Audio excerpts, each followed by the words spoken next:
আমার হাতে কি থাকবে? আমি কি ব্যাগ নিয়ে ঢুকে যাবো? অ্যাডমিট কার্ড থাকবে, কলমটা কি স্যারের কাছ থেকে নিব?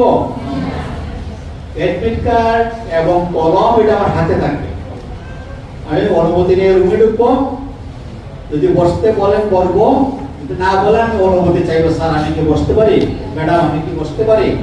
অনুমতি নিয়ে বসলাম, ইজি হয়ে বসবো, টেবিলে হাত রাখবো না, আমি খুব ইজি হয়ে বসবো। আমি বাড়িতে যেভাবে কথা বলি, আমি আমার প্রাইভেট স্যারের সাথে যেভাবে কথা বলি, আমার ক্লাসরুমের স্যারের সাথে যেভাবে কথা বলি, জাস্ট এমনই। বাইরে থেকে যারা আসবে তারা কিন্তু আমার আপনার মতো শিক্ষক, উনিও শিক্ষক, উনিও আমাদের মতো।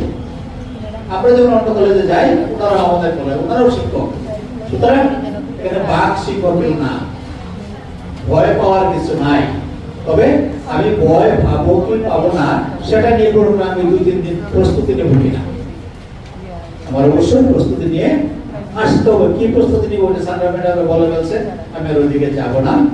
তারপরে আরেকটা কথা, ওইখানে গিয়ে বলা যাবে না, কোনো এক্সকিউজ দেখানো যাবে না। স্যার আমি অসুস্থ ছিলাম, পরীক্ষাগুলি আমার ভালো হয় নাই, আমার এই সমস্যা সেই সমস্যা, এইগুলো যদি বলে বোর্ড বলে দিবে আপনাকে বছর আসে, সমস্যা যখন থাকবে না তখন পরীক্ষা দেন, তখন 5 নম্বর পাবেন।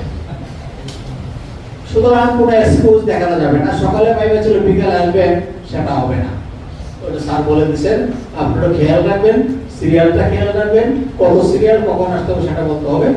এবং যার যে রুমে পাইবা বসে পড়বে তার পাশের রুমে আপনাদের জন্য ওয়েটিং এর জন্য একটা রুম থাকবে, আপনারা সেই রুমে ওয়েট করবেন। আর যাদের 8 থেকে 10 জন ওই রুমে, যে রুমে বাইবা হবে সেই রুমের পাশে থাকবেন 8 থেকে 10 জন। বাকিরা অপেক্ষা করবেন পাশের ওয়েটিং রুমে। বারান্দায় বিশৃঙ্খলা করবেন না, কারণ বাইরে একসাথে যখন দেখবে বাইরে বিশৃঙ্খলা, তখন বুঝবে যে আপনার ডিপার্টমেন্টটা সুশৃঙ্খল না, আপনারা সুশৃঙ্খল না।